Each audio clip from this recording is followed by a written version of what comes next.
know who you are. You're a monster hunter. White hair, big ol' loner. We don't want your kind here, Witcher. You mutant son of a bitch. You're the Witcher, Geralt of Rivia. So what was it like shooting this in the midst of a lockdown? Things moved around a fair bit, did they?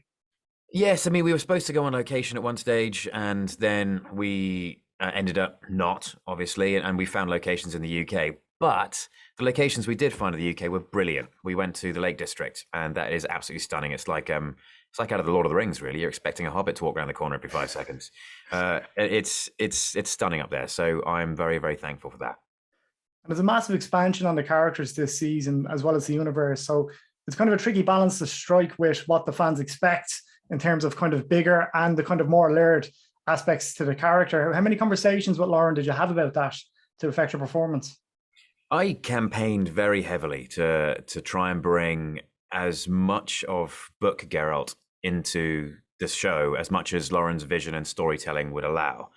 And it was really, really important for me to make sure that he went from the sort of monosyllabic, grumpy snowman type to the intellectual, the 70-plus-year-old man with wisdom, with a philosophical lean, and a soulfulness to the character, making him three-dimensional. And that was massively important to me. And I did a lot of work on that and pushed really, really hard to make sure that that character came through.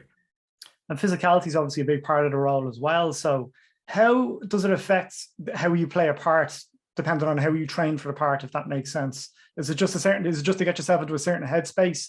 Obviously, diet and stuff can vary.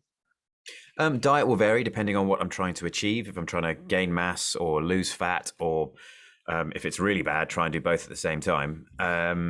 But for training for this and for things like The Witcher, it's because a lot of it is stunt training. I get a lot of cardio work in that.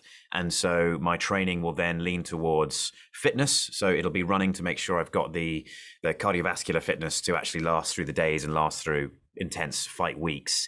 And then the aesthetics, which will be the weightlifting portion of it.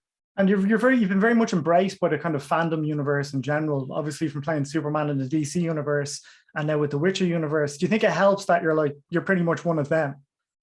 It gives me an advantage for sure, because I love these characters. I've been reading fantasy since I was a kid and playing computer games and reading comics. And I think that just gives me an idea of the character, which is just a bit more nuanced than someone who has just read a script. Something has changed, Geralt. The world's acting strange these days. The North and South are at war. Monsters roaming when they should be hibernating. And you've shot in Ireland a fair bit over the years. Was the Count of Monte Cristo the first thing you did? You shot that in Ireland, yeah. And then you obviously came back to do the Tudors.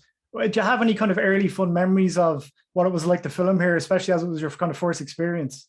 I mean, I'm very, very fond of Ireland. I lived there for 4 years on Tudors. I go back there every now and again to visit a very good friend of mine, and it's difficult to think of any one memory. I also shot Tristan and Isolde there as well. And it's difficult to think of any one memory really, but there's a lot of them. I've got a lot of memories and a lot of forgotten memories as well, thanks to Gibbs.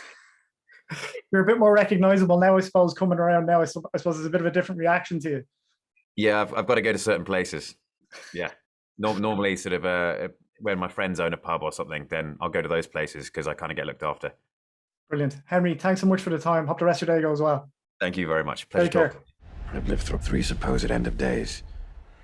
It's all horseshit. This continent was meant for no one. None of us will have any peace.